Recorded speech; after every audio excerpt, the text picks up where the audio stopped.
أعوذ بالله من الشيطان الرجيم.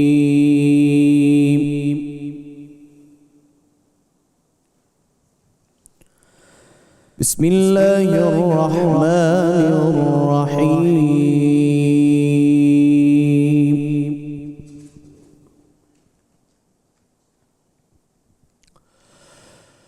ألا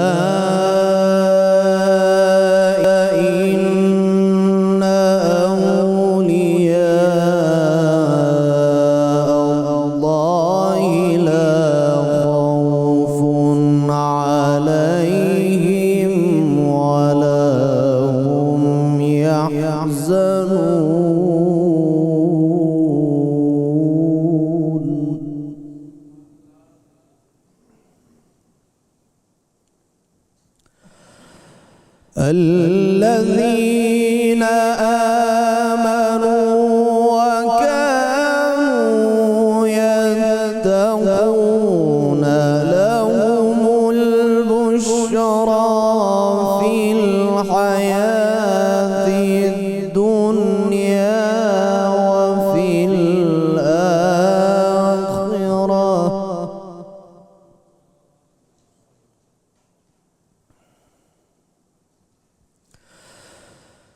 لهم البشرى في الحياة الدنيا وفي الآخرة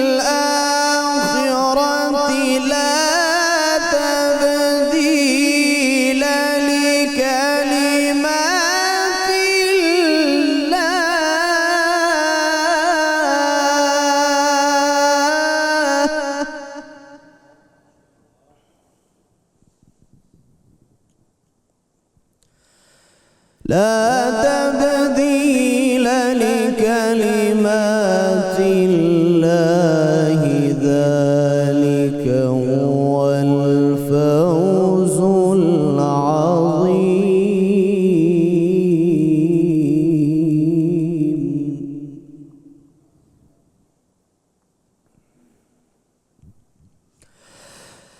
ألا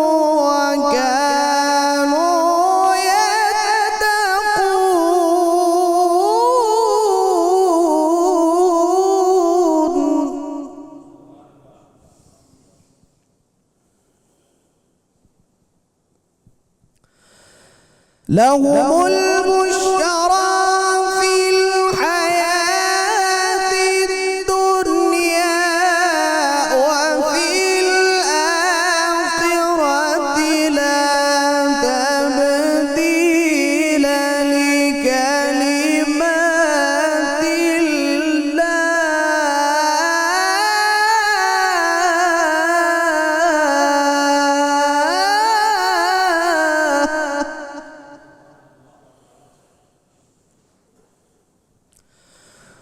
لا تبديل لكلمات الله ذلك هو الفوز العظيم.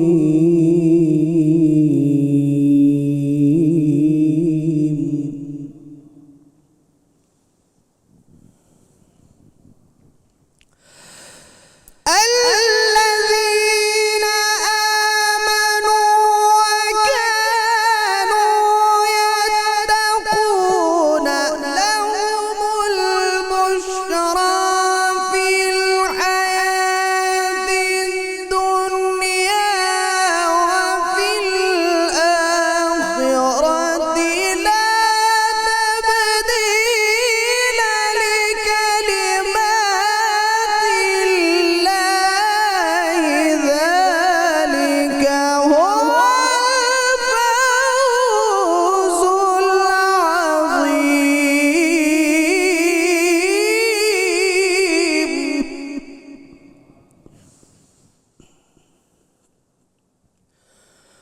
ولا يحزنك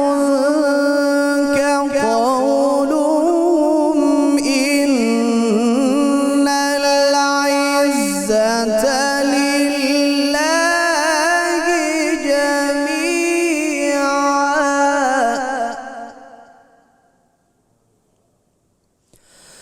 ولا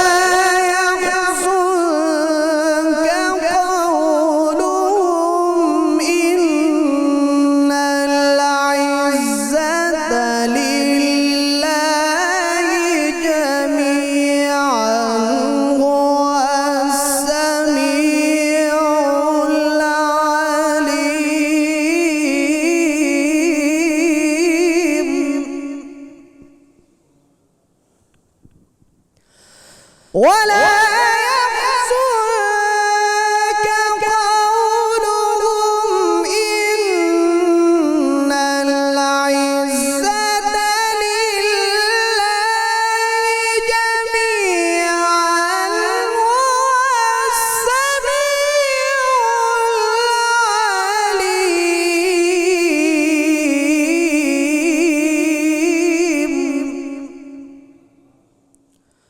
ولا يحزنك قولهم إن العزة لله جميعا هو السميع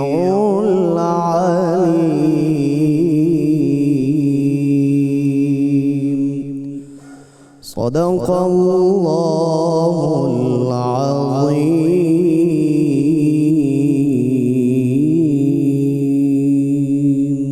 ماشاء اللہ سلامت رہی ماشاء اللہ. ملک ممتاز قاری جناب قاری محمد ذیشان حنیف صاحب تلاوت کلام پاک سے آج پہلی محفل کو نہ صرف روح پرور بنا رہے تھے بلکہ ہمارے قلوب کو بھی منور فرما رہے تھے. بہت شکریہ.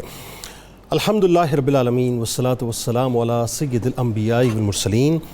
اللہم صلی علی سیدنا و مولانا محمد وعلی آلہ واصحابہ وبارک وسلم وصلی علیہ. دنیا کے تمام دیکھنے والوں کو، تمام چاہنے والوں کو، تمام پیار کرنے والوں کو، اور جہاں جہاں تک اس وقت میری آواز کو سنا اور مجھے دیکھا جا رہا ہے، جنید اقبال کی جانب سے انتہائی محبت کے ساتھ السلام علیکم. ایک بار پھر جناب الحمدللہ اللہ تبارک و تعالیٰ نے کرم کیا اور زندگی نے وفا کی. ہم آپ کے سامنے رمضان کی خصوصی براہ راست نشریات رحمت رمضان کے ساتھ حاضر خدمت ہیں. میں دل کی گہرائیوں سے بلکہ دل کی عطا گہرائیوں سے دنیا کے تمام مسلمانوں کو اپنی جانب سے 92 نیوز کی جانب سے اور میرے تمام ہی اسکالرز کی جانب سے مبارکباد پیش کرتا ہوں کہ اللہ تبارک و تعالیٰ نے ہمیں وہ تحفہ وہ مہمان عطا کر دیا جس کے لیے یقیناً تمام مسلمان پورے برس ترستے ہیں. بس یہ دعا بھی ہے کہ اللہ تبارک و تعالیٰ ہمیں یہ توفیق بھی عطا کر دے کہ ہم اس مہمان کو جب رخصت کریں تو اس طرح سے راضی کر کے رخصت کریں کہ یہ کل بروز محشر ہمارے لیے شفاعت کی ضمانت بن جائے. آج چونکہ پہلی رمضان المبارک ہے، میں ابتدائی کچھ گفتگو آپ سے کرنا چاہتا ہوں. ناظرین، میرا آپ کا 2 برس کا قریب ویسے تو ظاہر ہے 92 نیوز سے میرا 2 برس سے اوپر کا ساتھ ہے، لیکن 2 برس میں نے باقاعدہ رمضان کی براہ راست نشریات کنڈکٹ کی ہیں اور یہ میرا 3را برس ہے جس کا انشاءاللہ میں آغاز کرنے جا رہا ہوں. تو میرا آپ کا ساتھ اگر زندگی نے وفا کی اور صحت نے وفا کی تو سحر و افطار میں رہے گا. یعنی اسی انداز سے جس انداز سے ہم ظاہر ہے پچھلے 2 برسوں میں آپ کی خدمت میں حاضر ہوتے رہے کہ رات 2 بجے براہ راست ہم نشریات کا آغاز کریں گے اور اس مرتبہ بہت کچھ آپ کو مختلف بھی دیکھنے اور سننے کو ملے گا. اور انشاءاللہ افطار کے موقع پہ بھی یعنی سحر کے موقع پہ رات 2 بجے اور افطار کے موقع پہ انشاءاللہ شام 4 بجے ہم آپ کے ساتھ براہ راست موجود ہوں گے. مجھے اس بات پہ یقین ہے کہ جو ہمارے دیکھنے والے اور سننے والے اور خاص طور پہ 92 نیوز کے ساتھ جڑے رہنے والے ہیں وہ ضرور اس براہ راست نشریات میں ہمارے ساتھ جڑے رہیں گے. تو آغاز کرتے ہیں صاحب اس پاک مہینے کی پاک نشریات کا اس پاک ہستی کے ذکر پاک سے جو نجیب الطرفین ہیں، جو شریف الجانبین ہیں، جو غوث الثقلین ہیں، جو امام الطرفین ہیں، جو آسمان ولایت کے آفتاب ہیں، جو علم و معرفت کے مہتاب ہیں، جو کتب الاکتاب ہیں، جو رہنمائے شریعت ہیں، جو سلطان طریقت ہیں، جو ناصر سنت ہیں، جو حجت العارفین ہیں، جو سید الزاہدین ہیں، جو رہبر عابدین ہیں، جو عالم ربانی ہیں، جو غوث سمدانی ہیں، جو کتب زمانی ہیں، جو کتب ربانی ہیں، جو محبوب سبحانی ہیں، جو شہباز لامقانی ہیں، جو سلسلہ قادریہ کے بانی ہیں، جو سرتاج الاولیاء ہیں، جو امام النقاء ہیں، جو تاج الاصفیاء ہیں، جو غوث الاعظم ہیں، جو غوث الثقلین ہیں، جو معرفت کی شاہراہ پر چلنے والوں کے دو نین ہیں، جو امام الانبیاء کے پیارے ہیں اور مولائے کائنات کے راج دلارے ہیں، جن کی ولایت کی بشارت ولادت سے پہلے دی گئی، جن کی کتبیت پر بالاتفاق مہر ثبت کی گئی، جو رمضان میں روزے دار بن کے آئے۔ ہاں صاحب بھئی آپ کی توجہ نہیں ہے، توجہ رہنی چاہیے۔ جو رمضان المبارک میں روزے دار بن کر آئے، جو ماں کے پیٹ ہی سے 18 پارے حفظ کر کے آئے، جن کے راستوں کو فرشتے ناز سے سجاتے تھے، جن کو رحمان کے کارکن اپنے پاس بلاتے تھے، جن کی شان تمام اولیاء میں نرالی ہے، مقام و مرتبہ جن کا سب سے عالی ہے، جن کی سخاوت عقل سے ماورا ہے، جن کی خیرات سے ہر ولی کا کاسہ بھرا ہے، جن کا قدم تمام اولیاء کی گردن پر ہے، جن کا چرچا سرور دو جہاں کے در پر ہے، ولایت جن کے اجداد و اقربا کی پہچان ہے، تقوی و پرہیزگاری جن کے گھرانے کی شان ہے، جو اپنی ماں سے جدا ہوئے تحصیل علم کے واسطے، جو بغداد کو چلے فیضان مدینۃ العلم کے واسطے، جن کی صداقت سے گناہ گاروں کو توبہ نصیب ہوئی، جن کی ایک نگاہ سے ڈاکوؤں کو ولایت نصیب ہوئی، حصول علم کی راہ میں جو بے انتہا تکالیف سے گزارے گئے، جنگلوں بیابانوں اور صحراؤں میں بھوکے پیاسے پھرائے گئے، درست العلم کی شاہراہ پر چل کر جو کتب بن گئے، عجم تو عجم عرب کے بھی جو محبوب بن گئے، جن کا انداز تبلیغ سب سے جداگانہ ہے، جن کی شخصیت و کردار سب سے یگانہ ہے، جن کے اوصاف کا ہر زمانہ دیوانہ ہے، جن کی خدمات دین کی راہ میں مثالی ہیں، جو بیک وقت مصطفی و علوی فیضان کے والی ہیں، واز جنہوں نے شروع کیا حکم سرکار سے دل پسیج جاتے تھے، جن کی گفتگو کی مہکار سے۔ ناظرین کرام، کیا شان ہے حضور غوث العظم کی کہ قرآن مجید کے جو حافظ بھی تھے، جد امجد کے دین کے محافظ بھی تھے، جو توحید پرستی کے علم بردار بھی تھے اور عشق رسول کے شمع بردار بھی تھے، محی الدین کے لقب سے جو ملقب ہوئے، دین محمدی کی نئی زندگی کے جو سبب ہوئے، جن کے سامنے دنیا مثل ہتھیلی ہوتی تھی، جن کی نگاہ لوگوں کے قلوب پر ہوتی تھی، جن کی درسگاہ علم کی ترویج کی راہبر بنی، جن کی خانقاہ روحانی دنیا کی محور بنی، جن کی کرامات حد تواتر کو پہنچی تھیں، جن کے خوارق عادات خشکی و تر کو پہنچی تھیں، جو صلحاء کی نگاہ میں غوث الورا ٹھہرے، جو شرق و غرب میں سردار الاولیاء ٹھہرے، جن کی عبادتوں پر عبادتیں نازا تھیں، جن کی ریاضتیں عقل سے ماورا تھیں، مجاہدے جن کے کمال تھے، فاقے بھی جن کے بے مثل و بے مثال تھے، کن کے مالک نے مختار بنایا تھا جن کو، تصرفات کی طاقت سے سجایا تھا جن کو، نگاہ تھی جن پر مصطفیٰ کریم کی، عطا تھی جن کو رب عظیم کی، جو علم ظاہر و باطن میں امام تھے، جو علم ظاہر و باطن میں امام تھے، جو فیض یافتہ مرتضیٰ و خیر الانام تھے، ان جیسا نہ کوئی آیا نہ کوئی آئے گا، ولایت کا پیالہ ہر ایک انہی کے در سے پائے گا، مریدی لا تخف فرما کر جو مریدوں کا خوف دور کرتے ہیں، اپنے چاہنے والوں پر وہ ہر گھڑی نظر رکھتے ہیں۔ ناظرین کرام، غوث الورا کی بارگاہ وہ بارگاہ ہے جہاں ہر گھڑی ہر پل فرشتے کرم کی برکھا برساتے ہیں، جہاں انسان تو انسان، جنات بھی خطبات کو سننے آتے ہیں اور اپنے سروں کو جھکاتے ہیں، جہاں ابن جوزی جیسے قد آور بھی منہ پر کفر لگاتے ہیں اور محو حیرت نظر آتے ہیں، جہاں ابن تیمیہ بھی ادب کے القابات کے ساتھ حاضری لگاتے ہیں، جہاں سے ابن قدامہ جیسے شاگرد لشکر ایوبی کے سالار بن جاتے ہیں، جہاں مستنجد باللہ جیسے خلفاء بھی ہاتھ باندھے کھڑے نظر آتے ہیں۔ ناظرین کرام، غوث اعظم کی بارگاہ وہ بارگاہ ہے جن کی توصیف اکابرین امت کرتے ہیں، جن کی غلامی کا خاص و عام دم بھرتے ہیں، جن کی مجلس میں 70 70,000 افراد آتے تھے، خوف خدا سے کئی ایک جنازے وہاں اٹھ جاتے تھے، جن کے خطبات کو 400 علماء قلم بند کرتے تھے، زمین و آسمان والے جن کی علمیت کو حیرت سے تکتے تھے، پر اثر گفتگو سے جو لوگوں کے قلوب کو دہلاتے تھے، غیر مسلم بھی اسلام کی دولت یہیں سے پاتے تھے۔ 13 علوم جو بیک وقت طلباء کو اس طرح پڑھاتے تھے جیسے ہوا ان کو منتقل، پیر صاحب جیسے ہوا ان کو منتقل ایسے ہی منتقل فرماتے تھے۔ 40 برس تک جو مسند ارشاد پر کھڑے رہے، باطل کے خلاف پہاڑ بن کر جو ڈٹے رہے، فتنوں کو جنہوں نے کچل کر رکھ دیا، باطل کو حق سے بدل کر رکھ دیا۔ ہر برس 3000 علماء جہاں تیار ہوتے تھے، میدان جہاد کے شہ سوار بھی وہیں تیار ہوتے تھے۔ حیات جن کی گزری دین کے احیاء کی خاطر، ایک ایک سانس جن کی تھی دین کی بقا کی خاطر، جن کی حیات محمدی کی تصویر بنی، جن کی ہر ایک ادا ادائے مصطفیٰ کی تنویر بنی، جن کی بارگاہ روحانی فیض کا استعارہ بنی، جو بالیقین نبوی و علوی فیض کا اشارہ بنی۔ جس طرح نبیوں میں جو مقام آقا کا ہے، اس طرح ولیوں میں وہ مقام آقا کے اس لال کا ہے۔ غوث اعظم درمیان اولیاء، چوں محمد درمیان انبیاء، عشق و محبت نے جنہیں وصل کے پیالے پلائے ہیں، مقامات رفیع جن کو قدرت نے دکھلائے ہیں، عظمت و جلالت جن کی بے مثل و بے مثال ہے، تمام سلاسل میں جن کا رتبہ انتہائی با کمال ہے، جو آل نبی بھی ہیں، اولاد علی بھی ہیں، طریقت کی دنیا میں جو غوث جلی بھی ہیں، جو غوث العظم، غوث الورا، غوث الثقلین ہیں، جو علی و فاطمہ، حسن و حسین کے دل کا چین ہیں۔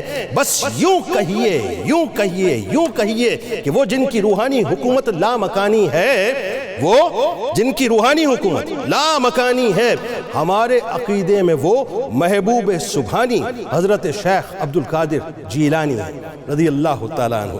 ناظرین کرام، آغاز کرتے ہیں آج پہلی ٹرانسمیشن حضرت شیخ عبدالقادر جیلانی رضی اللہ تعالیٰ عنہ کی بارگاہ میں ہدیے کے طور پہ پیش کریں گے، اور میں اس تیقن سے اس ٹرانسمیشن کا آغاز کر رہا ہوں کہ مقصد صرف یہ ہے کہ اللہ اور اس کے رسول صلی اللہ علیہ وآلہ وسلم کے دین کا جو اصل پیغام ہے وہ اس نشریات کے ذریعے سے پہنچے۔ رمضان کی خصوصی براہ راست نشریات آپ کے سامنے سحر و افطار کے وقت پیش کرنے کا مقصد صرف یہ ہے کہ اللہ اور اس کے رسول صلی اللہ علیہ وآلہ وسلم کی رضا حاصل ہو جائے، اور کل بروز محشر یہ ٹرانسمیشن ہم سب کے لیے توشہ آخرت بن جائے۔ ہمارے ساتھ یقیناً ہر برس کی طرح ممتاز شخصیات موجود رہیں گی، اور آج میرے پینل میں مستقل حصہ ہماری اس ٹرانسمیشن کا، بلکہ میں یہ کہوں کہ مستقل ان کی سرپرستی میں انشاءاللہ یہ ٹرانسمیشن ہوگی تو غلط نہ ہوگا۔ آپ کے ہمارے ہم سب کے انتہائی قابل احترام ہیں، ممتاز عالم دین ہیں، ہمارے بزرگ ہیں، بہت محبت فرماتے ہیں مجھ سے محترم جناب پروفیسر محمد سعید احمد خان صاحب۔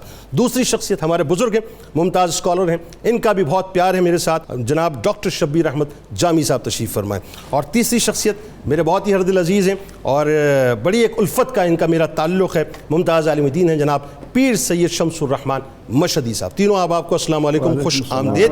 اور میرے دائیں جانب میرا بھائی، کسی تعارف کا محتاج نہیں، لیکن آج پتہ نہیں کیوں مجھے یہ کچھ گم سا محسوس ہو رہا ہے، لیکن مجھے یقین ہے کہ جب یہ پڑھنا شروع کریں گے تو یہ ہمیں پھر مدینے کی گلیوں میں گھمائیں گے انشاءاللہ۔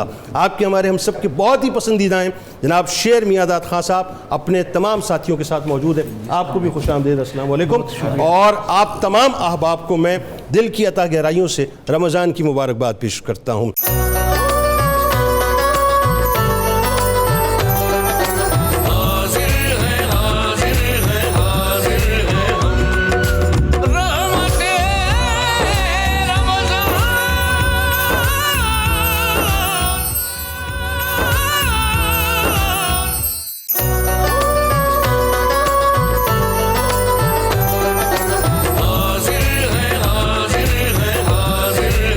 ایک بار پھر ناظرین میں آپ کو خوش آمدید کہتا ہوں۔ رمضان کی خصوصی براہ راست نشریات میں سحر کے حسین سے موقع پر میں حاضر خدمت ہوں، اور آئیے سلسلے کا آغاز کرتے ہیں۔ اور آج آپ کو بنیادی طور پہ حضرت شیخ عبدالقادر جیلانی رضی اللہ تعالیٰ عنہ کی ہستی کے حوالے سے بتلاتے ہیں کہ اللہ تبارک و تعالیٰ نے آپ کو کتنا بلند مقام عطا کیا تھا۔ آغاز کیجئے پروفیسر صاحب۔ سب سے پہلے تو میرا خیال ہے خاندانی عظمت آپ کی وہ ذرا بتائیے، اور پھر جو آپ کے ساتھ شرف جڑا کہ آپ نجیب الطرفین ہیں، یہ بتائیے، اور آپ کے والدین کا جو مقام اور مرتبہ ہے وہ اس لیے بھی ضروری ہے میرا خیال ہے اس دور میں سمجھنا کہ عموماً ہم ایکسپیکٹ کرتے ہیں کہ صاحب ہماری اولاد جو ہے وہ بڑی فرما بردار ہو، لیکن ہمیں یہ دیکھنا ہو جائے کہ ہمارا اپنا کردار کیا ہے، ہم نے کیا بیسیکلی بویا ہے جو ہم کاٹیں گے۔ آغاز کیجیے۔ بسم اللہ الرحمن الرحیم، اللہم صلی علی محمد وعلی آل محمد وبارک وسلم۔ بہت شکریہ رمضان المبارک کی رحمتوں، برکتوں، سعادتوں سے معمور ساعتوں میں جب ہم اللہ کے نیک بندے کا نام زبان پر لاتے ہیں تو یقیناً یہ رحمتیں دو چند ہو جایا کرتی ہیں۔ اللہ تعالیٰ دنیا میں بھی ہمیں ان کا نام لینے والا بنا کر رکھے، آمین، اور قیامت کے دن بھی اللہ تعالیٰ ہمارا حشر انہی پاک لوگوں کے ساتھ فرمائے۔ سبحان اللہ۔ سیدنا حضرت شیخ عبد القادر جیلانی رضی اللہ عنہ اتنے خوبصورت انداز میں آج آپ نے ان کی سیرت کا، ان کی شخصیت کا نقشہ کھینچا، یقینی طور پر سننے والوں کے دلوں میں اس کا اثر دیر تک رہے گا۔ جزاک اللہ، جزاک اللہ۔ سیدنا حضرت شیخ عبد القادر جیلانی رحمۃ اللہ علیہ وہ شخصیت ہیں کہ جب دنیا میں قدم رکھ رہے ہیں، ماں کے شکم سے دنیا میں آ رہے ہیں، امت مسلمہ کو رمضان کا احترام عطا کر رہے ہیں۔ سبحان اللہ، کیا دنیا میں آ کر دن کو روزہ رکھنا، ماں کا دودھ نہ پینا، یہ کتنی عظمت کی بات ہے، اور یہی اس بات کی علامت ہے کہ آپ نجیب الطرفین، والدین کا ثمر خوشکن ہیں۔ آپ کے والد ہوں، آپ کے سسر ہوں، آپ کی والدہ ہوں، ان کو انفرادی طور پر جب کوئی مسلمان ان کا مطالعہ کرتا ہے تو اس کے دل میں اللہ کی محبت کی موجیں بڑھتی ہیں۔ واہ۔ سیدنا حضرت شیخ عبد القادر جیلانی رحمۃ اللہ علیہ محی الدین، آپ نجیب الطرفین اس لیے ہیں کہ اپنے والد کی طرف سے آپ حسنی ہیں اور والدہ کی طرف سے آپ حسینی ہیں۔ سبحان اللہ، سبحان اللہ۔ جہاں حسن اور حسین رضی اللہ عنہما کا خون ایک جگہ آ جائے، اس سے جو عظمتیں پھوٹیں گی وہ سیدنا حضرت شیخ عبد القادر جیلانی رضی اللہ عنہ کی صورت میں۔ آپ کے والد انتہائی قصبہ جیلان ایران کا ایک قصبہ ہے، وہاں زہد اور تقوی کی بنیاد پر اس قدر آپ کو شہرت تھی کہ جنگی دوست کے طور پر مانے جاتے تھے۔ نام ہے ابو صالح جنگی دوست، موسیٰ جنگی دوست۔ اب وہ جو جنگی دوست کا لفظ آپ کے والد کے نام کے ساتھ ہے، وہ ملت اسلامیہ کو اس کا تشخص عطا کرتا ہے کہ کنتم خیر امت اخرجت للناس تامرون بالمعروف وتنہون عن المنکر۔ امر بالمعروف اور نہی عن المنکر کا ایسا مرکہ تھے وہ کہ ان کے اخلاق اور کردار کو دیکھ کر دنیا انہیں جنگی دوست کہتی تھی۔ ٹھیک، کیونکہ قرآن کریم نے ہمیں بتایا ہے کہ تمہیں جو تمام امتوں میں شرف عطا کیا گیا ہے اس کی سب سے بڑی وجہ یہ ہے کہ تم نیکی کا حکم دیتے ہو، برائی سے روکتے ہو۔ سبحان اللہ۔ اب یہ اعزاز حضرت ابو صالح جنگی دوست رحمۃ اللہ علیہ کا حضور علیہ السلام کے اس فرمان کی روشنی میں کہ من رعا منکم منکرا فلیغیرہ بیدہ، کہ تم میں سے جب بھی کوئی شخص کسی کو کوئی غلط کام کرتا دیکھے تو اس پر لازم ہے کہ اسے قوت کے ساتھ روکے، طاقت سے روکے۔ فَإِن لَمْ يَسْتَطِعْ، اگر اس کی ہمت نہ ہو فَبِلِسَانِهِ، اپنی زبان سے روکے۔ فَإِن لَمْ يَسْتَطِعْ، اگر اس کا بھی ماحول نہ بن سکے کہ زبان سے بھی نہ روک سکے تو فَبِقَلْبِهِ، تو اپنے دل میں اس کو برا جانے۔ سیدنا شیخ عبد القادر جیلانی رحمۃ اللہ علیہ جو عظمتوں کی بلندیوں پر دنیا کے اندر تشریف لائے، اس کا سبب یہ تھا کہ آپ بیٹے ہیں حضرت ابو صالح جنگی دوست رحمۃ اللہ علیہ کے، کہ جنہوں نے علانیہ طور پر اپنے آپ کو امر بالمعروف اور نہی عن المنکر کے لیے وقف کر رکھا تھا۔ سبحان اللہ۔ اور اگر آپ نے دیکھا کہ علانیہ طور پر حاکم وقت کے کارندے شراب کے مٹکے لے کر جا رہے ہیں تو آپ نے صرف یہ کہ ان کو زبان سے روکا، بلکہ کہا کہ رکو، اور عملاً ان مٹکوں کو توڑ کر رکھ دیا۔ جب حاکم کو یہ اطلاع ملی وہ بڑا غضبناک ہوا، کہا بلاؤ، کس کو جرأت ہوئی اس نے میرے کارندوں کو اس طرح سے ذلیل کیا؟ آپ جب آئے تو حاکم نے پوچھا کہ آپ نے ایسا کیوں کیا؟ فرمایا اس لیے کہ میں محتسب ہوں، میری ذمہ داری ہے۔ وہ کہنے لگا میں نے تو آپ کو محتسب مقرر نہیں کیا، آپ کیسے فرمایا کہ اس نے مجھے محتسب مقرر کیا ہے جس نے تمہیں حاکمیت عطا کی۔ یہ بات آپ نے اس انداز سے کی کہ وہ سر جھکانے پر مجبور ہو گیا، اور اس کے بعد کہنے لگا کہ میں آپ کو اپنی طرف سے محتسب مقرر کرتا ہوں۔ فرمایا مجھے اس کی ضرورت نہیں ہے، میں خود ہی محتسب مقرر ہو چکا ہوں۔ اس سے آپ جنگی دوست ہوئے۔ تو تقویٰ میں، زہد میں، ورع میں، عبادت میں ان کا ایک مقام تھا۔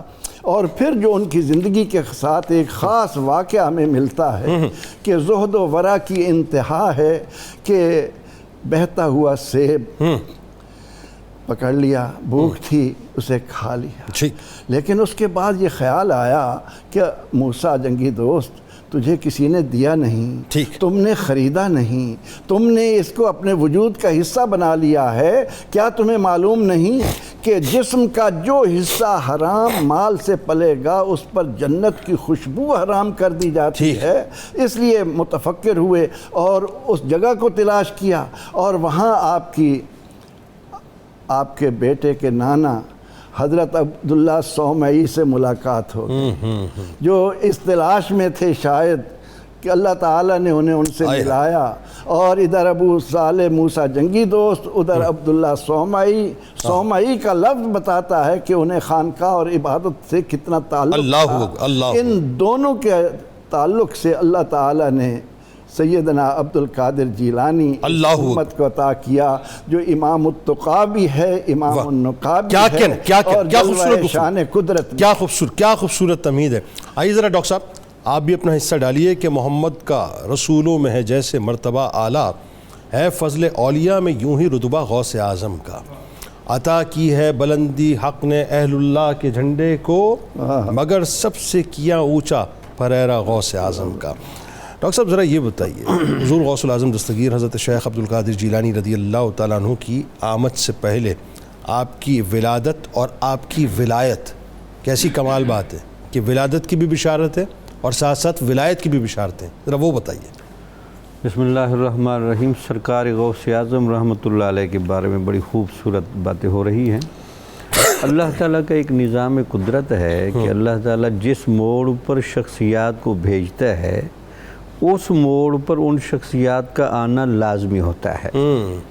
سلطنت عباسیہ زوال کی طرف مائل تھی اور امت مسلمہ پر ایسا ہماگیر زوال شروع ہونے والا تھا، تو ان کی بنیادوں کو ڈیولپ کرنے کے لیے، سہارا دینے کے لیے بہت طاقتور شخصیت کی ضرورت تھی۔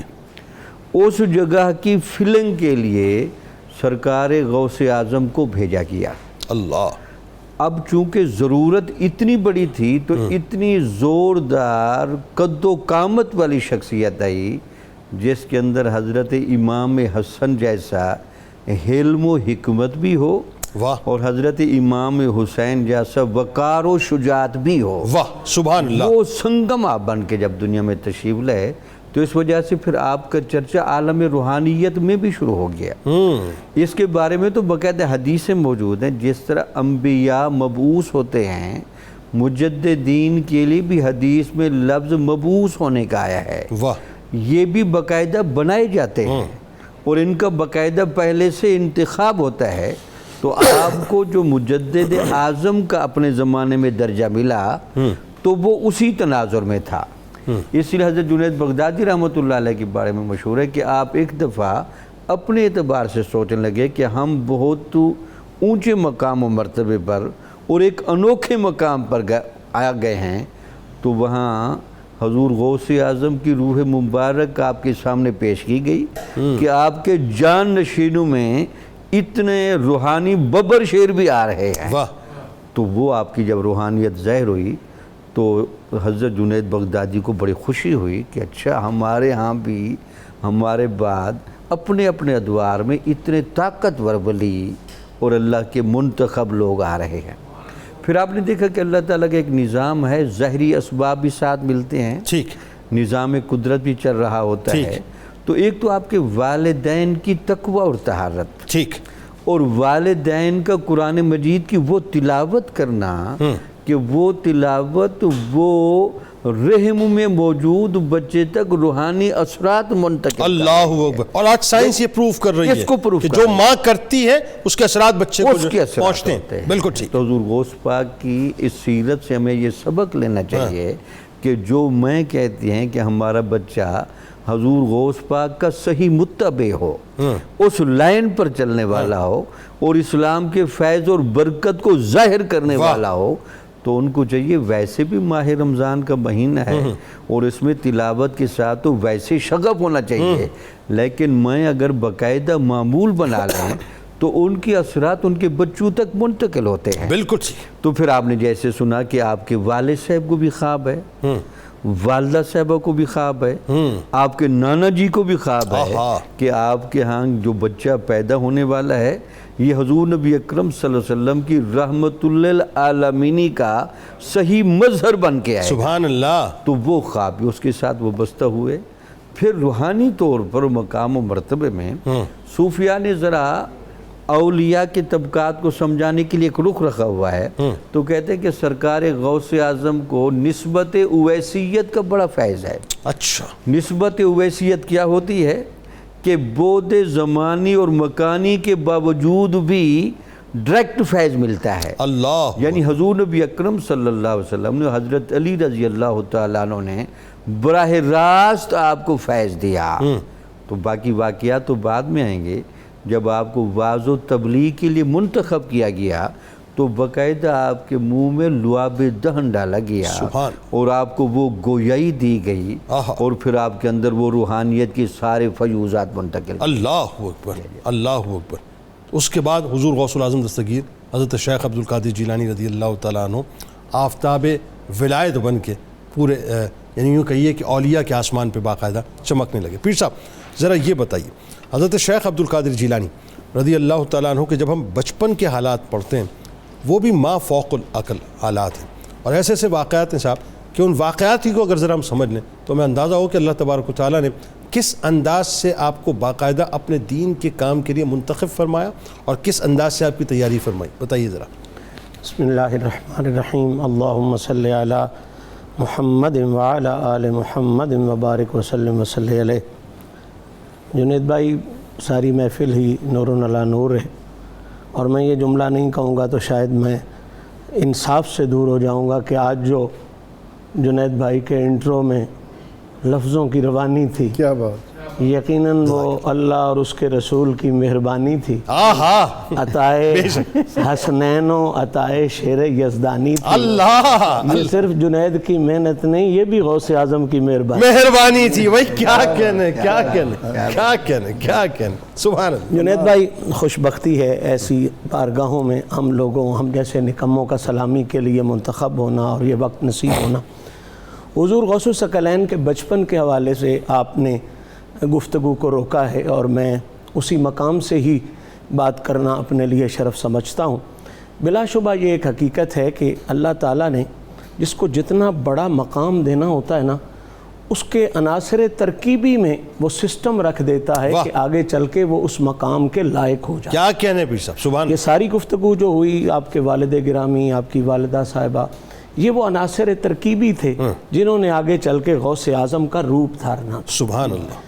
اب ظاہری بات ہے، جس نے سارے ولیوں پر کنٹرول کرنا ہو، نظام ولایت پر کنٹرول کرنا ہو، اس کے لیے ضروری ہے کہ اس کی ابتدا ہی اتنی شاندار ہو کہ اندازہ ہو جائے سمجھنے والوں کو کہ جس کی ابتدا اتنی کمال کی ہے اس کا شباب کتنا کمال۔ اللہ اکبر۔ ہم مولائے کائنات جناب علی المرتضیٰ کی ولادت کے حوالے سے جب کعبے والی روایات کو اہمیت دیتے ہیں نا، تو وہاں بھی یہی بات ہے کہ آپ کو کعبے میں پیدا کر کے یہی اللہ تعالیٰ نے وضاحت فرمائی کہ دنیا دیکھ لے جس کی ابتدا اتنی اونچی ہے واہ، اس کا شباب کتنا اونچا. سبحان اللہ سبحان. حضور غوث اعظم کی ابتدا کی بات ہی اگر بندہ سمجھ لے نا تو آنے والے سارے مراحل تو اسی دن سے ظاہر ہو جاتے ہیں جس وقت آپ ماں کے پیٹ میں تشریف لائے. کیا کہنے، کیا کہنے. کیونکہ یہ سبحان. بات صوفیاء نے اور بڑی معتبر سیرت کی کتب میں موجود ہے کہ جس طرح آپ کے بابا جان مولائے کائنات جناب علی المرتضیٰ اپنی والدہ ماجدہ کے بطن اقدس میں اور پھر آقا کریم سب سے پہلے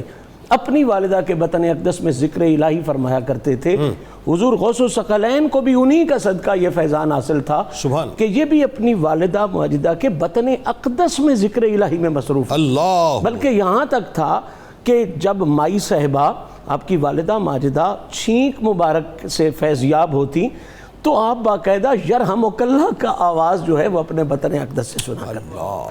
اور اس سے آگے جب آپ کی ولادت ہوئی تو یہ ایسے ہی آپ نے نہیں کہہ دیا کہ وَكُلُّ وَلِيٍّ لَهُ قَدَمٌ وَإِنِّي عَلَىٰ قَدَمِ النَّبِي بدر الکمالی کہ مجھے اللہ نے مصطفیٰ کریم کے قدم کا صحیح معنوں میں پیروکار بنایا ہے. واہ تو وہ سبحان. عطائیں بھی ویسی ہوئی ہوئی. اچھا یہ بات بھی درست ہے کہ ہر ولی جو ہے وہ کسی نہ کسی نبی کے قدم پر ہے. بلا شبہ لیکن غوث العظم جو ہے حضرت کا فرمان ہے وَكُلُّ وَلِيٍّ ہر ولی وَكُلُّ وَلِيٍّ لَهُ قَدَمٌ وَإِنِّي کسی نہ کسی نبی کا قدم ہوتا ہے. وَإِنِّي عَلَىٰ قَدَمِ النَّبِي بدر الکمالی کہتے ہیں کہ میری عزت کا راز یہ ہے کہ جس طرح نبیوں کے سردار حضور کی ذات ہیں باقی نبیوں کے قدموں کو دیکھ کر چلنے والے بھی درجوں والے سبحان ہیں. اللہ. لیکن میرا درجہ اس لیے بڑھ گیا ہے کہ میری آنکھوں میں صرف اور صرف محمد عربی کے قدموں کیا کے کہنا. نشان. سبحان اللہ. تو جس طرح یہ اتباع کا مرحلہ ہے اسی طرح آپ پر فیضان کا بھی ٹھیک ہے. آقا کریم کی ولادت کے وقت حضور کا ذکر فرمانا، حضور کا سجدے میں جانا، یہ کائنات عالم پر واضح ہے. اور رب حبلی امتی کی صدائیں وہی عطائیں حضور کا صدقہ اور مولا علی کا صدقہ حضور غوث پاک پر بھی ہوئیں.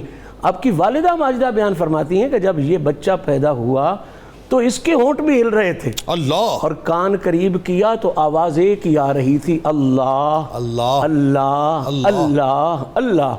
تو وہ ہستی جو پیدا ہوتے ہی ذکر الہی کے اس میں یار پر ہو، اندازہ کریں آگے چل کے وہ کیا ہوگی. یعنی دوسرے لفظوں میں دنیا میں تشریف آوری کے ساتھ ہی آپ نے توحید پرستی کی جو ہے وہ بنیاد رکھ دی بلا اپنے شبہ وجود کے رکھ دی. ہاں. اچھا اس سے آگے جب ہم چلتے ہیں تو آپ کی ولادت کا حوالے سے اور بچپن کے حوالے سے یہ بات تو شورۂ آفاق ہے اور پورے جیلان میں یہ مشہور بھی ہوئی کہ آپ کا آج کے دن ہی ولادت ہوئی.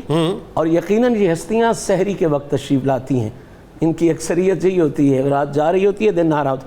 تو پہلے دن ولادت والے دن ہی آپ نے رمضان کا احترام کیا، دودھ نہیں پیا سارا دن، افطاری کے وقت پیا.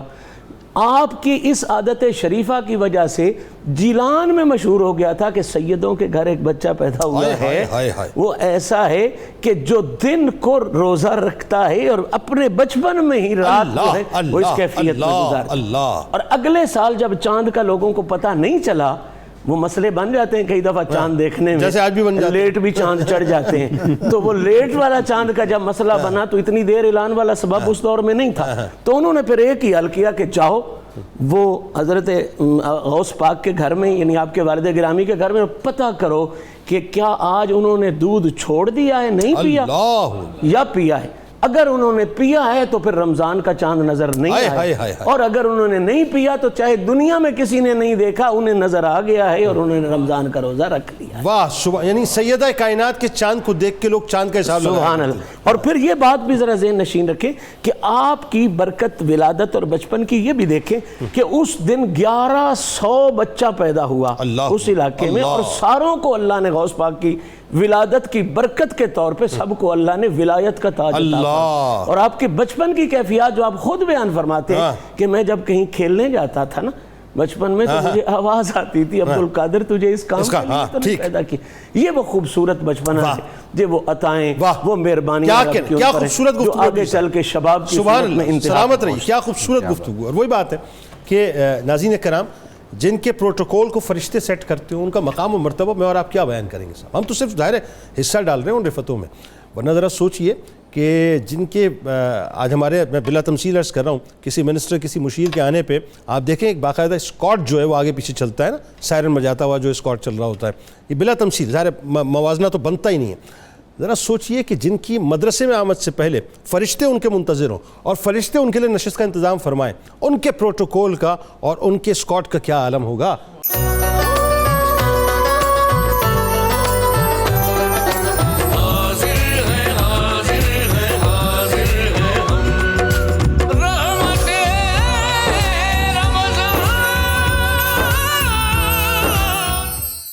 اللہ رے کیا بارگاہ غوث جلی ہے، گردن کو جھکائے ہوئے ہر ایک ولی ہے، وہ ذات گلستان رسالت کی کلی ہے، نورستہ گل گلشن زہرا و علی ہے، اولاد حسن آل حسین ابن علی ہے، بے شک شہ بغداد ولی ابن ولی ہے، سب ان کی عنایت ہے، خفی ہے کہ جلی ہے، ہر رسم کرم ان کے گھرانے سے چلی ہے، جس دل پہ نظر ان کی ہو وہ روشن و بینا، ان کو جو پسند آئے وہی بات بھلی ہے، ہو نقش قدم جس پہ نبی اور علی کے، اس در پہ کسی کی چلے گی نہ چلی ہے، ایک سلسلہ نور ہے ہر سانس کا رشتہ، ایمان میرا حب نبی مہر علی ہے، اس ذات سے شاہی کے قرینے کوئی سیکھے، وہ ذات کے جو فقر کے سانچے میں ڈھلی ہے،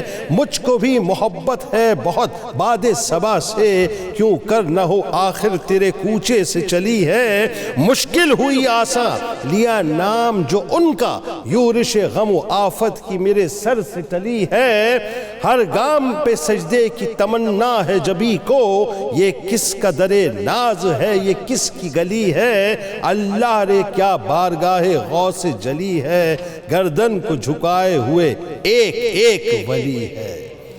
میں پروفیسر صاحب آپ سے پوچھنا بھی یہ چاہ رہا ہوں اور ظاہر لوگ سننا بھی چاہیں گے، لیکن اس سے قبل میں گزارش کروں گا ناظرین، آپ دنیا میں کہیں بھی بستے ہوں، دروازے آپ کے لیے کھول دیے گئے، آپ آئیے ہمیں جوائن کیجیے، اور جو سوال آپ علماء کرام سے کرنا چاہتے ہیں میں یقیناً آپ کا منتظر رہوں گا۔ حضرت شیخ عبدالقادر جیلانی رضی اللہ تعالیٰ عنہ کے حوالے سے میں عموماً ظاہر یہ بات کرتا ہوں اور میں سمجھتا ہوں کہ یہ میرا فرض ہے کہ میں بارہا یہ بات کروں، کیونکہ اس وقت جو ینگ جنریشن ہے خاص طور پہ، جب آپ اولیاء کرام کی بات کرتے ہیں اور خاص طور پہ غوث اعظم دستگیر حضرت شیخ عبدالقادر جیلانی کی بات کرتے ہیں، تو ان کے ذہنوں میں ایک پرسیپشن ہے کہ صاحب یہاں پہ جو صوفیزم میں تعلیم، علم، تحصیل علم کے معاملات جو ہیں وہ دور دور تک نہیں۔ یہ بتائیے کہ آپ کا تحصیل علم کے لیے بغداد جانا، پھر جاتے ہوئے وہ جو آپ خاص طور پہ اپنی والدہ سے جو تعلیمات لے کر چلے تھے اس کی وجہ سے ڈاکوؤں کا دل بدل جانا، پھر تعلیمی سفر کے لیے جتنی تکالیف آپ نے برداشت کی اور جس طرح سے آپ نے تعلیم حاصل کی، وہ اٹ سیلف ایک بہت بڑا سبجیکٹ ہے، وہ ذرا بتائیے لوگوں کو۔ جنید صاحب، اس میں کوئی شک نہیں کہ انسان کی تربیت میں والدین کا کردار بڑی اہمیت کا حامل ہے۔ حضور نبی اکرم رحمت عالم صلی اللہ علیہ وسلم کا ارشاد ہے کہ الصدق ینجی والکذب یہلک، سچ نجات لاتا ہے اور جھوٹ ہلاکتیں لاتی ہے۔ اب سیدنا حضرت شیخ عبدالقادر جیلانی رضی اللہ تعالی عنہ، والدہ جو ہیں وہ ام الخیر ہیں، اللہ، بھلائی کا مرکز ہیں، بالکل ٹھیک، آمت الجبار ہیں، جبار کی باندی ہیں، اور والد اتنی شان والا ہے، آپ کے بچپن میں ہی چھوٹی عمر میں ہی والد کا سایہ اٹھ گیا، اور والدہ نے بڑی محنت سے اپنے بیٹے کو وہاں جتنے علوم مہیا آ سکتے تھے آپ نے اپنے اس نیف میں، اس قصبہ جیلان میں حاصل کیے۔ اب آپ کی عمر 18 برس ہے، ٹھیک ہے، اور آپ کے کانوں تک یہ بات پہنچ چکی ہے کہ اس وقت بغداد علم کا مرکز بن چکا ہے، وہاں بڑے بڑے اساتذہ جمع ہو رہے ہیں، تو آپ کے دل میں یہ خواہش ہوئی اور اپنی والدہ کے آگے آپ نے اس آرزو کو رکھا کہ اماں اگر مجھے اجازت دیں تو میں بھی بغداد جا کر علم حاصل کروں۔ درست۔ اب ماں جسے معلوم تھا کہ میں نے کس انداز سے اس نوجوان کو یہاں تک پہنچایا ہے، تو آپ نے اجازت دی، ٹھیک، اور فرمایا کہ ہاں جاؤ، لیکن چلتے ہوئے ایک بات کہی کہ بیٹا اپنی زبان کو ہمیشہ سچا رکھنا، اللہ، اس سے کبھی بھی خلاف واقعہ بات نہ نکلنے پائے۔ اللہ، جنید صاحب ایک مرتبہ ابراہیم بن ادم سے پوچھا گیا کہ ہمیں اسم اعظم بتائیں، تو انہوں نے جواب میں کہا کہ اے لوگو، 2 باتوں کا اہتمام کر لو، اپنی زبان کو سچا کر لو، حلق سے حلال لقمہ اتارو، اللہ کو جس نام سے پکارو گے وہ اسم بھائی اعظم۔ کیا کہنے، کیا اچھی بات آپ نے فرمائی، واہ واہ سبحان تو اللہ۔ اب آپ چلے ہیں قافلے کے ساتھ اور جاتے جاتے جہاں تک تو آبادی تھی وہاں پہنچے، اس سے آگے جب آج کے الفاظ میں کہیں کہ کچے کا علاقہ شروع ہو گیا، ویرانہ آیا، بیابان آیا، ٹھیک ہے، تو وہاں قزاق تھے اور 60 ڈاکوں کا گروہ احمد بدوی کی قیادت میں اس کے زیر اثر ہو کر وہ لوٹ مار کرتا درست، تھا، ٹھیک ہے، اور انہوں نے اس قافلے کو گھیر لیا اور خوب لوٹ مار کی، جو کچھ ان کو ملا اس کو لوٹا، اور آپ کو بچہ سمجھ کر ایسے گزر جاتے تھے، لیکن ایک ڈاکو آپ سے کہنے لگا کہ وہ لڑکے تیرے پاس بھی کچھ ہے؟ فرمایا کہ ہاں میرے پاس 40 دینار ہیں۔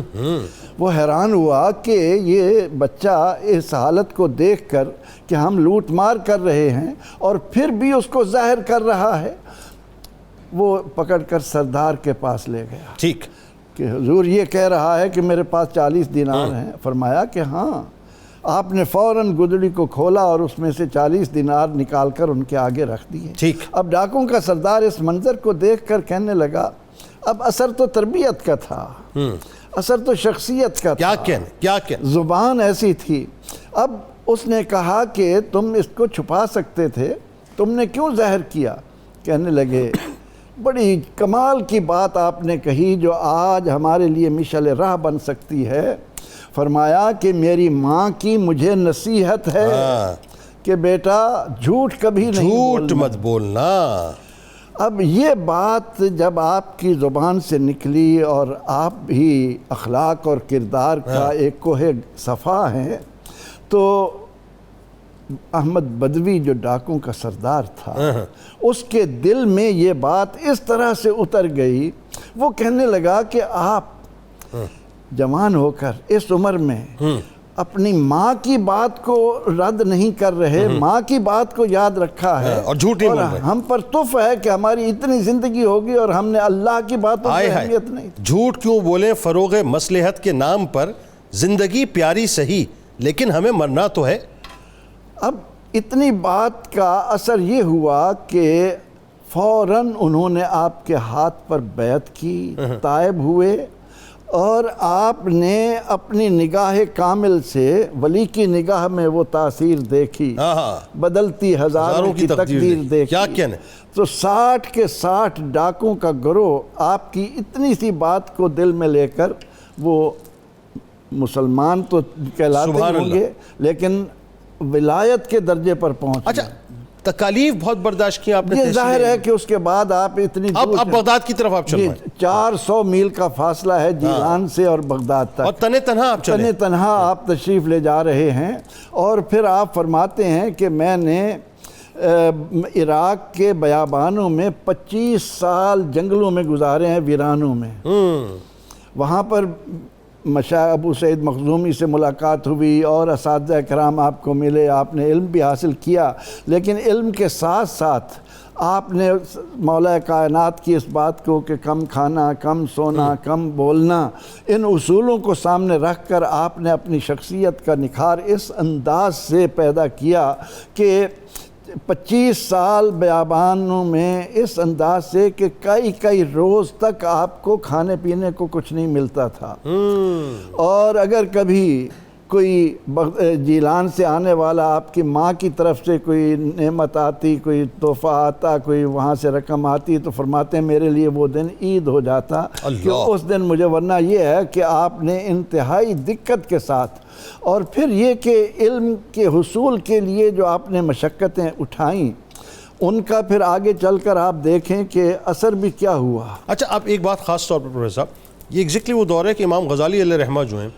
آپ جو ہیں وہ اپنا جامعہ نظامیہ سے نکل کے اب آپ جو ہے تصوف کی دنیا کی طرف بڑھ رہے ہیں، اور یہاں صورتحال یہ ہے کہ غوث اعظم جو ہیں وہ بغداد شریف میں داخل ہو رہے ہیں، وہ تحصیل علم کی وہاں سے ابتدا ہو رہی ہے، وہ کسی اور راستے پہ جا رہے ہیں. یعنی اللہ تبارک و تعالیٰ نے کس طرح سے شفٹ کیا ہے چیزوں کو, آپ یہ دیکھیے کہ ایک جا رہے ہیں ایک آ رہے ہیں. امام غزالی کا معاملہ اور تھا, وہ چھوٹی عمر میں صدر مدرس کے عہدے پر آ گئے. بالکل ٹھیک ہے. فرماتے ہیں کہ میرا ضمیر مجھے ملامت کرتا تھا کہ اے غزالی کیا تو نے اسی کے لیے پڑھا, چھوٹی عمر میں شادی بھی ہو گئی. لیکن اس کے بعد آپ نے بھی 14 سال امام غزالی رحمۃ اللہ علیہ نے بھی جنگلوں میں گزارے, اولیاء اللہ کے مزارات پر گئے, اور آپ کا فیصلہ ہے کہ فرماتے ہیں کہ جو کچھ مجھے اس دنیا سے رخصت ہونے والے اللہ کے ولیوں سے ملا وہ زندہ علماء سے بھی اتنا نہ مل سکا. تو اس طرح سے وہ ایک انداز تھا. امام ابو حنیفہ رحمۃ اللہ علیہ جیسے, سفیان ثوری جیسے, حسن بصری جیسے کئی سال تک ریاضت و مجاہدہ کر کے علم کو بھی پختہ کرتے اور اپنے کردار کی پختگی بھی لاتے, اور پھر ان کی زبان میں ایسی تاثیر پیدا ہو جاتی کہ جہاں گفتہ او گفتہ اللہ بود گرچہ از حلقوم عبداللہ بود, ان کی زبان سے نکلی ہوئی بات اللہ کی ہوتی تھی, پھر وہ پوری ہو جاتی تھی. تو آپ نے حصول علم کے لیے بغداد کے اندر آ کر بڑی تکلیفیں اٹھائیں, مشقتیں برداشت کیں, اور 50 برس تک آپ نے اپنی شخصیت کو اتنا جامع کیا. اور اس کے بعد جب آپ نے فیض دینا شروع کیا تو پھر اس وقت جو طوائف الملوکی تھی, معاشرے کے اندر ایک اونچ نیچ تھی, ان تمام ناہمواریوں کو درست کرتے ہوئے آپ نے کس انداز میں کہ وقت کا حاکم آپ کے پاس اشرفیوں کی بوریاں بھر کر لاتا ہے لیکن آپ اسے قبول نہیں کرتے. ٹھیک. وہ جب زور دیتا ہے تو آپ ان کو پکڑ کر جب بل دیتے ہیں تو اس سے خون ٹپکتا ہے, وہ حیرت میں آ کر بے ہوش ہو جاتا ہے کہ یہ کیا. لیکن آپ بتاتے ہیں کہ لوگوں کا خون چوستے ہو اور یہاں پر ہمیں تحفہ دینے کے لیے آ جاتے ہو. تو آپ نے اپنے اخلاق اور کردار کی بدولت جو ایک انقلاب برپا کر کے ایک اتنی عظیم امت پر احسان, وہ صرف اسی بنا پر تھا کہ آپ نے اپنے آپ کو پیغمبر رحمت صلی اللہ علیہ وسلم کے اس ارشاد کے مطابق کہ اطلب العلم ولو کان بالسین, علم کے لیے تمہیں کتنی دور جانا پڑے اس کے لیے اطلب العلم من المہد الی اللحد, گود سے گور تک علم کے حصول میں لگے رہو. تو پھر آپ نے اس فیضان سے دنیا کو فیض یاب. اس میں گفتگو کرتے ہیں, بڑا لطیف پیرا ہے اس میں, خاص طور پہ ظاہر ہے ایسے ہی مقام نہیں ملتا ناظرین, لیکن آئیے اس ٹرانسمیشن کی یعنی سحر کی خصوصی براہ راست نشریات کے پہلے کالر لاہور سے, لاہور میں موجود, لاہور سے فضل احمد صاحب جو ہیں ان کو شامل پروگرام کرتے ہیں. السلام علیکم.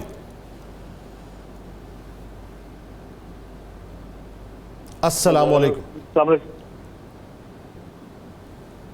السلام علیکم. وعلیکم السلام.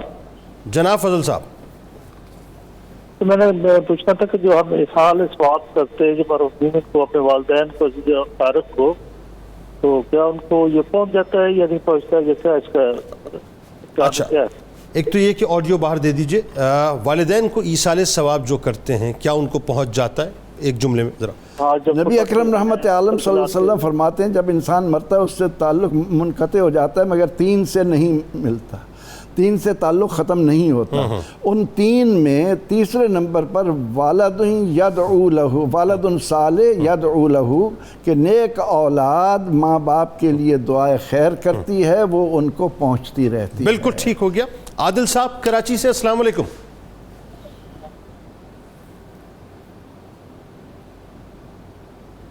عادل صاحب ٹیلی ویژن کی آواز کو بند کر دیجئے پلیز.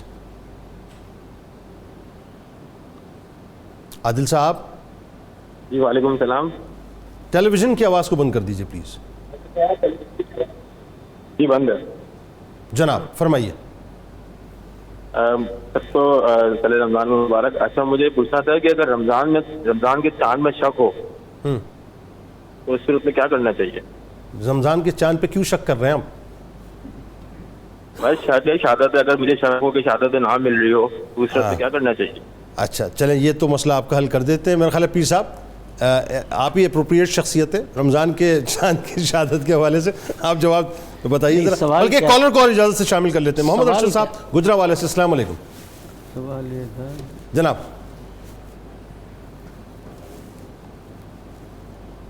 السلام علیکم. محمد ارشد صاحب السلام علیکم. وعلیکم السلام. میرا السلام علیکم. وعلیکم السلام جناب. سر میرا یہ سوال ہے عشاء کی نماز کا ٹائم کتنے بجے تک ہے؟ اچھا ٹیلی ویژن کی آواز کو جو ہے ناظرین میری گزارش ہے جو بھی ہمیں کال کریں پلیز، کیونکہ یہ اپنی آواز سننے میں بڑا اچھا لگتا ہے لیکن مسئلہ یہ ہے کہ اس وقت آپ بند کر دیا کریں، ورنہ یہ ہوتا ہی ہے کہ سلام دعا میں وقت گزر جائے گا. آپ کو بالکل بتلاتے ہیں جی، بہت شکریہ. بلکہ پہلے اسی سوال کو ایڈریس کر لیجئے کہ عشاء کی نماز کا وقت کب تک ہوتا ہے؟ صبح تک. صبح کب تک؟ مطلب صبح کے اٹھنے کے بعد؟ نہیں صبح جو سحری ہے اس وقت تک سے مطلب فجر کی نماز اذان سے پہلے بالکل عشاء کی نماز. اچھا اب آئیے ذرا یہ چاند کا مسئلہ آج بھی بڑے دیر سے ہوا ہے لوگ. یہ کویسچن کیا ہے بیسیکلی؟ آپ کویسچن پٹ اپ چاند پہ شک.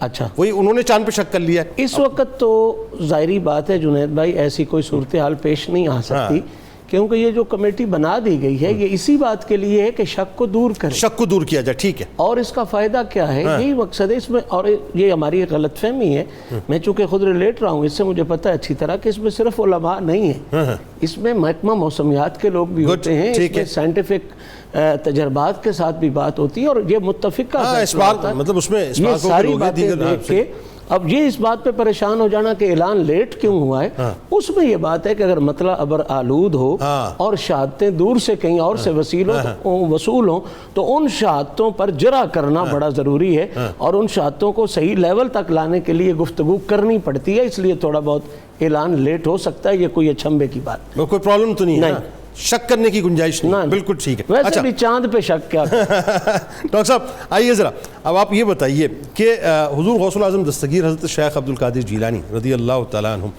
کو اللہ تبارک و تعالیٰ نے جو مقام و مرتبہ عطا کیا، یعنی اس دنیا میں جتنے ولی آئے اور جتنے ولی آئیں گے سب سر جھکا کے آپ کے مقام ولایت پہ لبیک کہتے ہیں. ذرا بتائیے کہ اللہ تبارک و تعالیٰ نے جو آپ کو مقام دیا. بسم اللہ الرحمن الرحیم. جس کو ہم ولایت یا تصوف کہتے ہیں، ذرا چند بات میں گوش گزار کروں. یہ قرآن مجید کی آیت ذرا دیکھیں، انما یخشی اللہ من عبادہ العلماء. جب کوئی حقیقت پسند بندہ علم پڑھتا ہے اللہ کے بارے میں تو اس کے اندر خشیت پیدا ہوتی ہے. تو آپ حضور غوث پاک کی زندگی کا مطالعہ فرما لیں تو آپ کو ان کے ہاں جہاں علمی تبحر ملے گا وہاں خشیت الہی کے بھی بہت مظاہر ملیں گے. تو لہٰذا ضروری یہ ہوتا ہے کہ اگر علم خشیت الہی سے خالی ہے تو صوفی اس جگہ کو فل کرتا ہے. حضور غوث پاک کا یا اولیاء کا امتیاز بنیادی طور پر یہ ہوتا ہے جب یہ قرآن و حدیث پڑھ لیتے ہیں تو اس قرآن و حدیث کے باقاعدہ اثرات اپنے دل و دماغ پر وارد کرتے ہیں تاکہ وہ صرف تھیوری نہ رہ جائے بلکہ تھیوری پریکٹیکل میں بدل جائے. اچھا ایک اور آیت دیکھیں، ان فی ذالک لذکرى لمن کان لہ قلب. بے شک اس قرآن مجید میں نصیحت ہے اس بندے کے لیے جس کا دل ہو. اب یہ جو لوگ ہوتے ہیں یہ اپنا قلب سلیم رکھتے ہیں، اپنے آپ کو تقوی اور طہارت کے اس معیار پر لاتے ہیں کہ قرآن صرف ان کو لفظوں کا فیض نہیں دیتا، معنی کا بھی فیض دیتا ہے، روحانی بھی فیض لیتا ہے. تو جب یہ لوگ علم کے منابع سے گزرتے ہیں تو ان کے اندر پھر یہ کیفیتیں پیدا ہوتی ہیں کہ یہ بہت مجاہدات کرتے ہیں، ریاضات کرتے ہیں، کوششیں کرتے ہیں، کسب کرتے ہیں. حضور غوث پاک کہتے ہیں کہ میں نے ایک بڑا تجربہ کیا ہے، اگر کوئی بندہ صحیح معنی میں نیک کام کرنے پر آ جائے، اگر دو چیزیں اس کے ساتھ شامل کر لے، ایک تو شامل کرے خلوص نیت. ٹھیک ہے. اب یہ ماہ رمضان شروع ہو گیا ہے، خلوص نیت کا لفظ کہنا تو جنید صاحب ہے آسان، ٹھیک ہے، لیکن خلوص نیت کا دائرہ اثر اتنا وسیع ہے کہ اگر آپ اس کی آج نیت ہم سارے کر لیں سننے والے بھی تو ماہ رمضان کے اینڈ تک آپ یہ رمضان کے سحر سے نہیں نکل پائیں گے. وہ ہے نا کہ وہ نیت المومنی خیر من عملہ، مومن کی نیت اس کے عمل سے بہتر ہے، عمل سے بھی بہتر ہے. تو یعنی وہ جو نیت ہے انما الاعمال بالنیات کیا ہے؟ بھئی نیت آپ کی جس درجے کی ہوگی، عمل کی قبولیت، عمل کا اجر، عمل کی ادائیگی بھی اسی درجے کی ہوگی. کیا کہنے. دوسرا آپ کہتے ہیں کہ دوسری چیز ہوتی ہے استقامت. واہ. استقامت کا معنی یہ ہوتا ہے کہ آپ ایک کام کو جب کریں تو آپ آہستہ آہستہ آگے جائیں. واہ. اس کو روٹین ورک میں نہ ڈالیں. لوگ عام طور پر عبادات کرتے ہیں، نمازیں بھی پڑھتے ہیں، روزہ بھی رکھتے ہیں، لیکن وہ روٹین ڈھلتی ہے، حالانکہ اس میں مسلسل ارتقاء ہونا چاہیے. واہ حضور کیا نبی اچھی اکرم بات. صلی اللہ علیہ وسلم نے فرمایا کہ میری امت کا وہ مسلمان بندہ جس کو 2 دن بھی برابر ہوں، جو مجھے اس پر افسوس ہوتا ہے کہ آپ ایمان میں بھی نہیں بڑھے، آپ عمل میں بھی نہیں بڑھے، اور آپ اپنے باطنی ارتقاء میں بھی نہیں بڑھے. تو صوفیہ جب ان چیزوں کو ملحوظ رکھتے ہیں تو ارتقاء کے نام پر مسلسل ترقی کرتے ہیں. یعنی پھر وہی استقامت ان کی کرامت بن جاتی وہ ہے. ان کی کرامت بن جاتی ہے. بالکل اللہ ٹھیک مالا ہے. جب اور پھر ایک کلیم ہوتا ہے کہ میرا قدم تمام اولیاء کی گردن اولیاء پہ. کی گردن تو خواجہ صاحب جو ہیں خراسان میں تشریف فرما کے فرماتے ہیں کہ صرف گردن پہ نہیں بلکہ سر آنکھوں پر. میرے سر آنکھوں بالکل پر. ٹھیک. اچھا پیر صاحب آئیے ذرا اب ذرا اس سلسلے کو جوڑ دیجئے. یہ کلیم کرنا آسان نہیں ہے. دیکھیں بات وہی ہے کہ دعویٰ جو ہے وہ دلیل مانگتا ہے. کمال یہ ہے کہ دعویٰ کیا غوث پاک نے اور دلیل دنیا کے تمام اولیاء پیش کر رہے ہیں اپنے اپنے سروں کو جھکا کر. اور پھر یہ دیکھیے کہ جن القابات سے، جن محبت بھرے القابات سے اور جس تکریم سے حضرت شیخ عبد القادر جیلانی رضی اللہ تعالیٰ عنہ کو اکابرین امت نے، شیوخ نے، اولیاء کرام نے پکارا ہے، وہ اپنی جگہ ان کی شخصیت کا پتہ دیتے ہیں، اس کا ریپلیکا ہے. بتائیے ذرا. بسم اللہ الرحمن الرحیم. جنید بھائی میں اکثر یہ عرض کیا کرتا ہوں کہ عجم کی روایت لقب کے بارے میں اور ہے اور عرب کی روایت لقب کے بارے میں اور. اچھا وہ کیا؟ حضور غوث پاک بلا شبہ پیدا ایران کے علاقے جیلان میں ہوئے ہیں، لیکن آپ کی زندگی ساری جو ہے وہ عراق یعنی عرب ایریا میں گزری ہے اور بغداد کے آس پاس گزری. عربوں کا یہ قبلہ رواج ہے کہ یہ لقب جب دیتے ہیں تو اس کی سیرت کو دیکھ کر دیتے ہیں. آپ دیکھیں نا کہ حضرت سیدنا ابو بکر کے لیے صدیق کا لقب آیا، واہ. فاروق کا لقب کس کے لیے آیا، اسی طرح غنی کا لقب کس کے لیے آیا. عربوں میں یہ اصول تھا کہ وہ لقب رعایتی نہیں دیتے تھے. لقب ہمیشہ وہ دیتے تھے جو اس بندے کے اندر صفت موجود ہو. یہ ہماری طرح نہیں تھے کہ جو سب سے بڑا بنورا اس کو نور والا کہنا شروع ہو جائیں. وہ مطلب ہے جو اس میں صفات دیکھتے تھے. آپ اسلام سے باہر بھی چلے جائیں تو جری سردار وہ کسی بدھو کو نہیں کہتے تھے، وہ انہی کو کہتے تھے جو سرداری کے قابل ہوتے تھے. القاب جو ہیں وہ عرب کا ایک کلچر ہے اور آج بھی ہے. بالکل وہ اسی طرح القاب یعنی وہ شخصیت کی صلاحیتوں کو دیکھ کر لقب دیتے تھے، اس کے بغیر لقب نہیں ہوتا تھا. تو اب حضور غوث پاک کی بھی جو کثرت کے ساتھ زندگی عرب میں گزری، عراق میں گزری، تو یہ چیز وہاں بھی نظر آتی ہے. آپ کے جتنے بھی القابات ہیں ان میں ہر لقب میں آپ کی سیرت کا کوئی نہ کوئی گوشہ جو ہے وہ کھل کر سامنے آ رہا. سبحان اللہ. اور ہر لقب ایک میں سمجھوں گا کہ ایک کتاب ہے جو غوث اعظم کی سیرت کو بیان کر رہی ہے. سبحان اللہ. آپ کے مشہور القابات میں سے اگر میں 5 ہی چن لوں تاکہ میرے تھوڑے سے وقت میں بات ہو جائے، تو پہلا لقب جو محی الدین کے نام سے آپ کا مشہور ہے، اسی پر ہی اگر بندہ غور کرے تو آپ کی سیرت کلیئر ہو جاتی ہے کہ اس دور میں واقعتاً جس طرح میرے اسکالرز نے بات کی کہ اسلام کی حالت بہت پتلی تھی. صرف حکومت کی حالت پتلی نہیں تھی، عوام کی حالت بڑی پتلی ہوگی دین کے حوالے سے. حضور غوث پاک وہ جامع ترین شخصیت تھے جنہوں نے دین کے کسی ایک پہلو کو زندہ نہیں کیا، کسی ایک گوشے کو زندہ نہیں کیا، بلکہ پورے دین کو زندہ کر دیا. لقب محی الدین ہوا. پھر آگے چلتے آپ کا لقب سلطان اولیاء ہے. تو یہ لقب بھی ظاہری بات ہے ایسے نہیں ہوا. جس وقت حضور غوث الثقلین کے اعلان کو سن کر خواجہ اجمیری غریب نواز نے، نقشبندی بادشاہوں نے، سوروردی بادشاہوں نے، صرف خواجہ غریب نواز نے نہیں کہا. ہم صرف اتنا بیان کرتے ہیں، جتنے سلاسل کے لوگ اس وقت ذمہ دار تھے سب نے اس اعلان کے بعد کہا الا عنی وراسی. تو جب سارے ولی کسی کو کہیں کہ آپ کا قدم ہمارے سر آنکھوں پر، تو پھر اس کا سلطان الاولیاء ہونا بنتا ہے. اور اسی کا بنتا ہے. اسی کا بنتا ہے. پھر حضور غوث پاک نے خود کہا وَوَلَّانِي عَلَى الْأَقْطَابِ جَمَن، کہ اللہ نے مجھے سارے قطبوں کے اوپر حکومت عطا فرمائی. فَحُکْمِي نَافِذٌ فِي كُلِّ حَالٍ، اور میرا حکم جو ہے یہ ہر حال میں نافذ ہے. پھر تیسرے لقب کی طرف جالتے ہیں، اور وہ لقب ہے آپ کا وارث رسول اور نائب رسول. سبحان اللہ. یہ بھی بلا شبہ جس شعر کی طرف ہم اشارہ کر رہے تھے اس بات کو بیان کرتا ہے کہ ولایت سب کی کمال کی ہے، لیکن حضور غوث پاک کی ولایت تو نائبیت مصطفیٰ میں ہے. سبحان اللہ. اور یہ جو ہر طرف آپ کی ولایت کا ڈنکا ہے نا، اس کی وجہ بھی یہی ہے. ولی سارے ہوئے ہیں، ہوتے رہیں گے، لیکن کسی کا کسی طرف ڈنکا ہے، کسی کا کسی طرف ڈنکا ہے. ان کا ڈنکا جو ہر طرف ہے اور ہر سلسلے میں مانا ہے، وہ یہی وجہ ہے کہ یہ نبی پاک صلی اللہ علیہ وسلم کے قدم پر تھے. سبحان. اور چونکہ حضور کی حکومت ہر طرف ہے، لہٰذا حضور کے نائب کی حکومت بھی ہر طرف ہے. تو یہ نائب رسول کے حوالے سے آپ کا لقب ہے. چوتھا بڑا کمال کا لقب ہے آپ کا باز الاشہب. آسمان پر جس کی فضا ہو اور اتنی بلند ہو جس کی مقابلہ کوئی نہ کر سکے.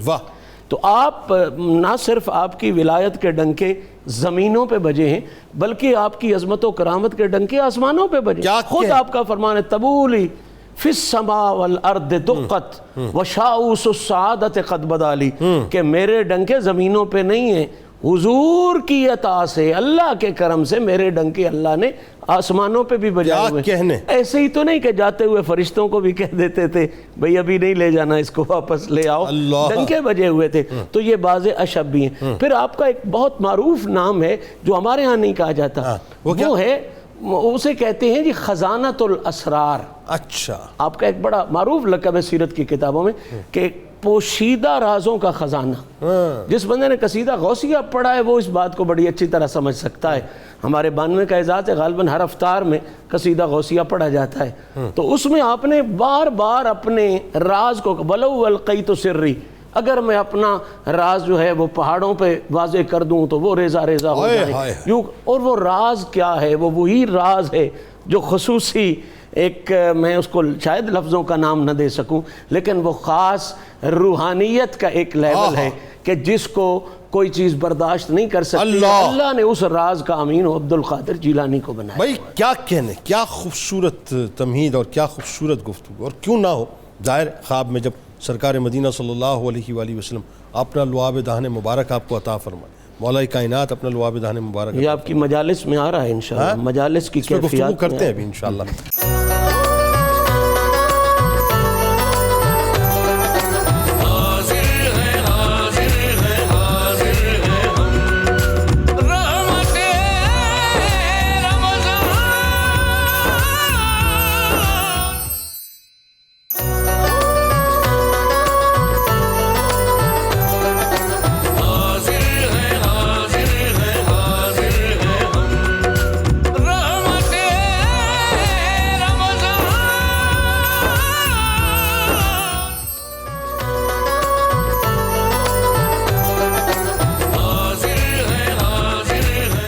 ایک بار پھر ناظرین میں آپ کو خوش آمدید کہتا ہوں.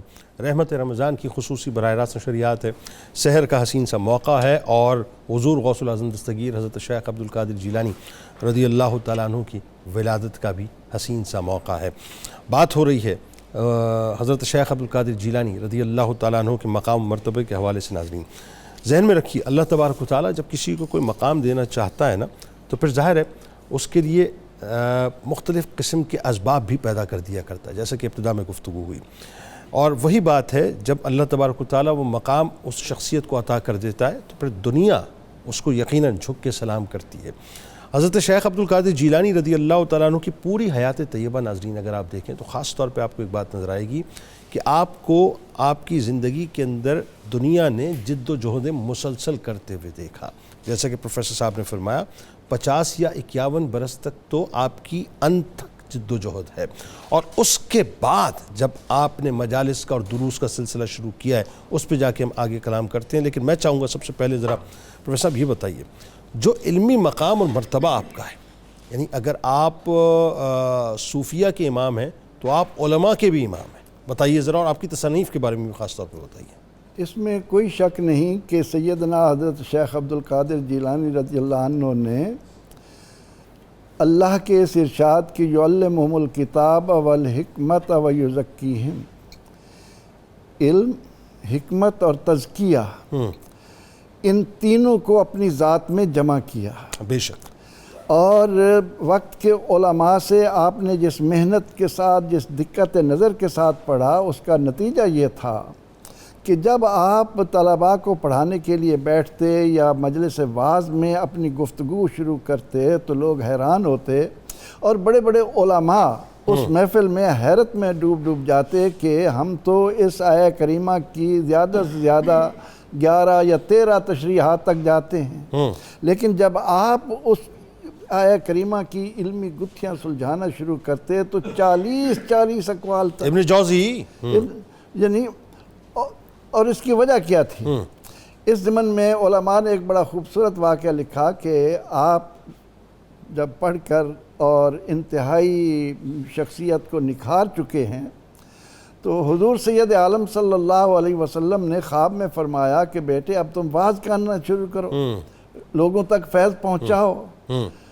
تو آپ نے عرض کی یا رسول اللہ میں اجمی ہوں، یہ عربی ہیں، عربوں میں اجمی کو، تو آپ نے فرمایا کہ منہ کھولو، جیسا کہ آپ نے ابتدا میں کہا۔ حضور علیہ السلام نے 7 مرتبہ لعاب دہن ڈالا۔ اس کے بعد جب علی مرتضیٰ رضی اللہ عنہ، بلکہ ایک طالب علم ہونے کی حیثیت سے میں تو یہ کہا کرتا ہوں کہ حضور علیہ السلام کا لعاب دہن دینا، علی مرتضیٰ کا 6 مرتبہ دینا، ان کی زیارت، جس نے ایمان کی حالت میں رسول اللہ صلی اللہ علیہ وسلم کی زیارت کر لی، ان کو پڑھنے کی ضرورت ہی نہیں رہی، وہ علمی طور پر آنے والے علماء کے امام بنے۔ پھر علی مرتضیٰ رضی اللہ عنہ، انہوں نے آپ کو کس مقام تک پہنچایا، اور اس کے بعد جب آپ نے علمی میدان میں لوگوں کو فیض یاب کرنا شروع کیا اور مدرسے کی بنیاد رکھی، تو اس قدر طلباء دور دور سے کھچے چلے آئے، اور آپ نے 13 اسباق اپنے ذمے لیے لوگوں کو پڑھانا شروع کیا، اور اپنے اقوال اور اپنے ارشادات کی روشنی میں جو علماء نے کتابیں ہم تک پہنچائیں، ان میں ایک تو غنیت الطالبین کے نام سے، یعنی طالبین طلباء کا گیت غنیہ، وہ اتنی جامع ہے کہ اس میں مسائل بھی ہیں، اس میں تصوف کی باتیں بھی دی ہیں۔ اس کے علاوہ آپ کی ایک کتاب ہے الفتح الربانیہ، وہ اہل علم کے لیے ہے، اس میں آپ کے خطبات ہیں، اور ان خطبات میں آپ نے جس انداز سے اہل زر کو اور اہل علم کو ان کی بدعمالیوں پر ٹوکا ہے، اور جو زبان اختیار کی ہے اس کو پڑھتے ہوئے انسان کے اندر یعنی ایک ولولہ آتا ہے کہ آپ نے کس جرأت کے ساتھ وقت کے علماء کو للکارا، وقت کے حکمرانوں کو للکارا، وقت کے فقراء کو للکارا، اور ان کے اندر یہ چیز پیدا کی کہ علم اور عمل میں مطابقت جب تک پیدا نہیں کرو گے اس وقت تک۔ اور اسی طرح آپ کی ایک معروف کتاب فتوح الغیب بھی ہے، قصیدہ غوثیہ تو بہت مشہور ہے، اس کے علاوہ بھی آپ کی تصانیف کا ذکر کیا گیا، لیکن جن کتابوں نے شہرت پائی ان میں غنیت الطالبین، الفتح الربانیہ، فتوح الغیب، ان میں سے ایک ایک کتاب کا ایک ایک سطر جو ہے وہ جو رکھتی ہے کہ اس کے اندر معانی کا ایک سمندر۔ فتاوے گھوم پھر کے آپ کی بارگاہ میں پورے بغداد سے آیا کرتے تھے، بلکہ بغداد شہر کے باہر سے بھی آیا کرتے تھے، اگر آپ کو مفتی اعظم بھی کہا جائے تو بالکل غلط نہ ہوگا۔ محمد اظہر صاحب مرید کے سے ہمارے ساتھ ہیں، السلام علیکم۔ وعلیکم السلام جنید بھائی۔ جناب۔ وعلیکم السلام جنید بھائی۔ اظہر صاحب اپنے ٹیلی ویژن کی آواز کو بند کر دیں پلیز۔